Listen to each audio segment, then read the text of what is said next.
रवी राठी ठरले भाजपासाठी संजीवनी. रवी राठी यांनी भाजपला दिला होता पाठिंबा. रवी राठी ठरले गेम चेंजर. मूर्तिजापूर शहरात चर्चांना उधाण. मूर्तिजापूर विधानसभा निवडणुकीत रवी राठी सर्वीकडे चर्चेचा विषय ठरले होते. यावेळेस रवी राठी मूर्तिजापूर विधानसभा मतदारसंघाचे गेम चेंजर ठरल्याने यावेळेस पुन्हा भाजपला नवसंजीवनी मिळाली आहे. मागील वेळेस राष्ट्रवादी काँग्रेस पार्टीकडून विधानसभा निवडणूक लढवलेले रवी राठी यांना 42,000 एवढे मताधिक्य भेटले होते. यावेळेस राष्ट्रवादीने त्यांची तिकीट कापल्यामुळे त्यांनी वेळेवरच भाजपमध्ये प्रवेश केला होता. मात्र भाजपचा राजीनामा न देता त्यांनी अपक्ष उमेदवारी घेत मतदारसंघात दंड थोपाटलाय. त्यामुळे सर्व जनता संभ्रमात होती. मात्र रवी राठी यांना भाजपच्या वरिष्ठांनी हरीश पिंपळे यांचे काम करण्यासाठी आदेश दिला होता.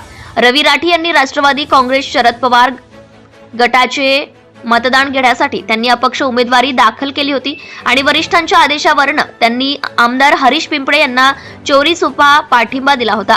त्यामुळे यावेळेस हरीश पिंपळे यांना मताधिक्यामध्ये वाढ झाली आहे. यामागे रवी राठी हे या मतदारसंघाचे गेम चेंजर ठरले आहे. त्यामुळे संपूर्ण मतदारसंघात रवी राठी यांच्या नावाची सध्या चर्चा दिसून येत आहे.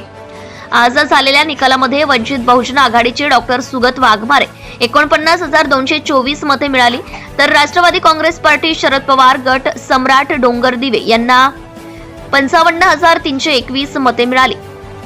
भाजपा हरीश पिंपळे यांना 91,084 मताधिक्य मिळाली आहे. यामध्ये सर्वाधिक रवी राठी यांचे मताधिक्य आहे. याचा फायदा हरीश पिंपळे यांना झाला आहे.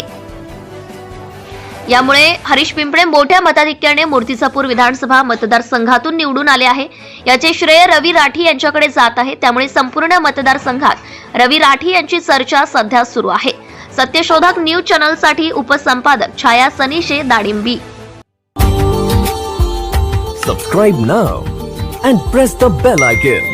Never miss an update.